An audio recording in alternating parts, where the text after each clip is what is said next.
اور اگر اللہ تم کو کوئی سختی پہنچائے تو اس کے سوا اس کو کوئی دور کرنے والا نہیں، اور اگر نعمت و راحت عطا کرے تو کوئی اس کو روکنے والا نہیں۔ وہ ہر چیز پر قادر ہے، اور وہ اپنے بندوں پر غالب ہے، اور وہ دانا ہے، خبردار ہے۔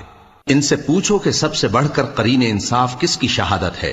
کہہ دو کہ اللہ ہی مجھ میں اور تم میں گواہ ہے، اور یہ قرآن مجھ پر اس لیے اتارا گیا ہے کہ اس کے ذریعے سے تم کو اور جس شخص تک وہ پہنچ سکے آگاہ کر دوں۔ کیا تم لوگ اس بات کی شہادت دیتے ہو کہ اللہ کے ساتھ اور بھی معبود ہیں؟ اے پیغمبر کہہ دو کہ میں تو ایسی شہادت نہیں دیتا۔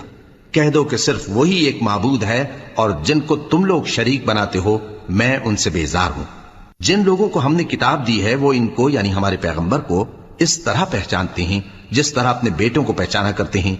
جنہوں نے اپنے آپ کو نقصان میں ڈال رکھا ہے وہ ایمان نہیں لاتے۔ اور اس شخص سے زیادہ کون ظالم ہے جس نے اللہ پر جھوٹ باندھا یا اس کی آیتوں کو جھٹلایا؟ کچھ شک نہیں کہ ظالم لوگ کامیاب نہیں ہوں گے۔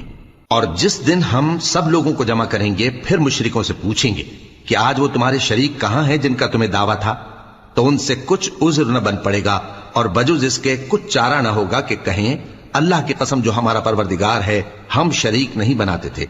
دیکھو انہوں نے اپنے اوپر کیسا جھوٹ بولا، اور جو کچھ یہ افترا کیا کرتے تھے سب ان سے جاتا رہا۔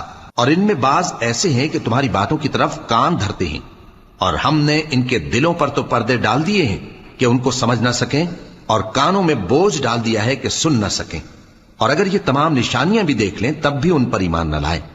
یہاں تک کہ جب تمہارے پاس تم سے بحث کرنے کو آتے ہیں تو جو کافر ہیں کہتے ہیں یہ قرآن اور کچھ بھی نہیں صرف پہلے لوگوں کی کہانیاں ہیں۔ وہ اس سے اوروں کو بھی روکتے ہیں اور خود بھی پرے رہتے ہیں، مگر ان باتوں سے اپنے آپ ہی کو ہلاک کرتے ہیں اور اس بات سے بے خبر ہیں۔ کاش تم ان کو اس وقت دیکھو جب یہ دوزخ کے کنارے کھڑے کیے جائیں گے اور کہیں گے کہ اے کاش ہم پھر دنیا میں لوٹا دیے جائیں تاکہ اپنے پروردگار کی آیتوں کی تکذیب نہ کریں اور مومن ہو جائیں۔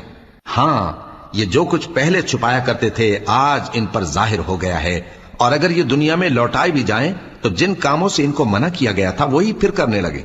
کچھ شک نہیں کہ یہ جھوٹے ہیں، اور کہتے ہیں کہ ہماری جو دنیا کی زندگی ہے بس یہی زندگی ہے، اور ہم مرنے کے بعد پھر زندہ نہیں کیے جائیں گے۔